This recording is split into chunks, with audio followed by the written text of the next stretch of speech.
Goedemiddag. Hi. Schrik net, wij binnen van het televisieprogramma Heer van Omroep Friesland. Omroep Friesland. En wij kloppen bij de meesten aan met de vraag, wat hing het er bij jou aan de morgen? Onder wat? Wat hangt er bij u aan de muur?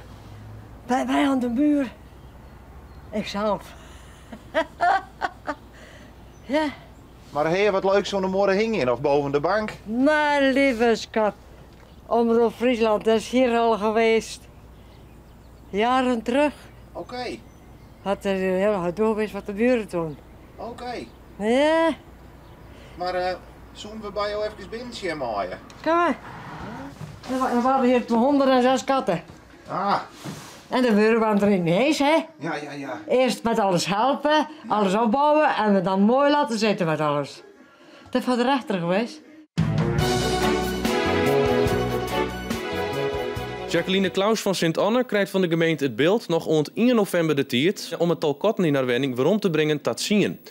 In haar illegale kattenopvang, het Poezenparadijs van de Oude Bildiek, had de vrouw nou dik 60 katten. Borje die klaai oest jonkerijk en loert zo lijst. Als vrouw Klaus van november net minstens 50 katten ergens oors onderbracht had, moet zij een dwangsom van €4.000 betalen. Zo, kom maar binnen. Zo, zet er eens weer meer, hè? Ja, daar zitten ze er. Daar is nog één. Ja, en naar buiten, nee, dat is alles. Hoe vervelend had het toen voor jou geweest dat je op een gegeven moment dus hier eigenlijk alles een beetje kwijtrekken? Lieve schat, het is... Ja, hoe moet ik gaan... Ik heb al zoveel meegemaakt. Je schrikt nergens meer van. Ik heb in psychiatrische inrichtingen gewerkt en er ook gezeten. Ik heb dat genoeg gezien. En medicijnen slecht. Nou, wat las ik nou op de telefoon weer? Vele jongeren hebben slaapproblemen, psychische problemen, hebben depressies. Weet je het in zo'n wereld? Maar hoe gaat het nou met jou? Geniet je hier nog op je plakje? Oh mijn god, jong. Je zou moeten weten hoe ik geniet iedere dag. Ik ben net het natuurmens. Ik heb de mens de rug toegekeerd, ik heb met mijn dieren gaan leven. Dat heet een wolvenmeisje. En die bestaan nog. Kijk niemand naar mij om. Ik ben Belgisch, ik ben in Duitsland geboren.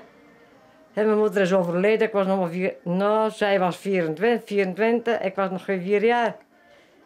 Dus, wie mijn vader is, weet ik niet, want ik ben een bevrijdingskind. Ja, maar we leven nog. Ik drijf veel. Dat is mijn hobby, ik kan dekentjes breien, dat kan ik zelf gewoon. Ik ben heel creatief, altijd geweest. En behangen en schilderen en klusjes. Ik was echt een klusjesvrouw, een platte klusjesman. Maar niks, want die kon nog geen spijker in de muur slaan. Dat wou ook niet. Maar goed, die is er niet meer. Maar ik wil zeggen, jou wien dus altijd de kattenvrouw, maar ben je dat nou nog altijd? Ik ben altijd wel. Ik ben poezenvrouwtje. Ik ben bekend als het poezenvrouw. Het zijn nog mensen die me kennen hoor. Ja. Wat vindt zij nou van de mensheid tegenwoordig? Nou, gelukkig treffen wij voor ons werk altijd nog hele leuke mensen. Ze binnen er wel, hè? Ik ook. Ik ga de zaterdag ga ik even weg, ga ik boodschappen doen. Dan ga ik even naar babbelen, een snackbar. Wat doe jij van werk? De meesten interviewen, zoals jou. Is dat alles? En wat doe jij dan? Is een cameraman, hè? Is dat alles? Ja. Maar mijn god, Dat is zwaar, hè? Is dat zwaar? Ach, jeetje toch. Ik heb in fabrieken gewerkt, jongens, vanaf mijn 14, dat was vroeger zo. Kinderarbeid, hè? Ja, handen laten wapperen, hopsakee. Nou, je zit er nog vol met energie en levenslust. Oh, ik heb altijd geweest dat. Overlevingsdrang is dat. Ik hoop dat ik 90 word, echt waar. Doei! Ja, klaar hè? Mooi zo. Nou, ik ga nu zo wat kort. Ja, doei doei!